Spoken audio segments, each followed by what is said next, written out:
क्या आपने कभी सोचा है कि अगर आज आपके आसपास कोई ड्रैगन फ्लाई आपकी बाजू जितनी बड़ी उड़ती दिखाई दे तो कैसा लगेगा? या फिर आपके पैरों के पास एक मिलीपीड कनकजूरा 8 फीट लंबा रेंगता हुआ निकल जाए? जी हाँ, करोड़ों साल पहले पृथ्वी पर यही सब हकीकत था। आज के छोटे छोटे कीड़े उस समय विशालकाय हुआ करते थे और यही था पृथ्वी का शुरुआती जीवन।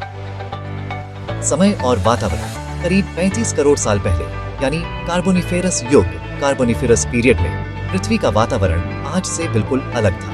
उस समय वायुमंडल में ऑक्सीजन की मात्रा 35% तक थी, जबकि आज सिर्फ 21% है। यह अधिक ऑक्सीजन कीड़ों और अन्य जीवों के शरीर को ज्यादा बड़ा बनने में मदद करती थी। साथ ही वातावरण गर्म और आर्द्र था। पूरी पृथ्वी घने जंगलों, दलदलों और विशाल फर्न से ढकी हुई थी। विशाल कीड़े मकोड़े उस समय के कुछ दानव जैसे कीड़े। मेगानेउरा ये एक प्राचीन ड्रैगन फ्लाई थी जिसकी पंखों की लंबाई 70 सेंटीमीटर तक होती थी।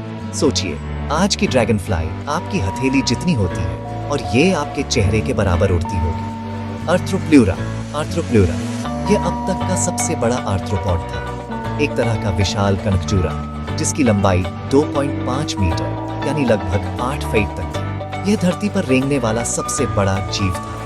पुल्मोनोस्कॉर्पियस एक ऐसा बिच्छू जिसकी लंबाई 70 सेंटीमीटर तक होती थी। कल्पना कीजिए, इंसान की टांग जितना बड़ा बिच्छू। इसके अलावा उस समय विशालकाय मच्छर, तिलचट्टे और अन्य कीड़े भी मौजूद थे जो आज से कई गुना बड़े थे। अन्य जीव कीड़ों के साथ साथ उस समय के उभयचर एम्फीबियंस भी बहुत बड़े हुआ करते थे। एरियोप्स नाम का उभयचर करीब 2 मीटर लंबा होता था। यह मगरमच्छ जैसा दिखता था और पानी तथा जमीन दोनों पर रह सकता था। धीरे धीरे जब डायनासोर का युग मेसोजोइक एरा शुरू हुआ तो और भी बड़े जीवों का उदय हुआ, जैसे ब्राकियोसॉरस जो 25 मीटर तक लंबा था, और आर्जेंटिनोसॉरस जिसे अब तक का सबसे बड़ा डायनासोर माना जाता है। क्यों बदले आकार? अब सवाल यह है कि आज के कीड़े और जानवर इतने छोटे क्यों हैं? 1. समय के साथ वातावरण में ऑक्सीजन कम हो गई। 2. नए और शक्तिशाली शिकारी प्रेडेटर्स आ गए, जिससे कीड़ों के लिए बहुत बड़ा होना सुरक्षित नहीं रहा। 3. जलवायु में बदलाव और जंगलों का खत्म होना भी उनके आकार घटने का कारण बना। तो कभी यह पृथ्वी विशाल कीड़ों, दानव जैसे कनखजूरों और बड़े बड़े उभयचरों का घर हुआ करती थी।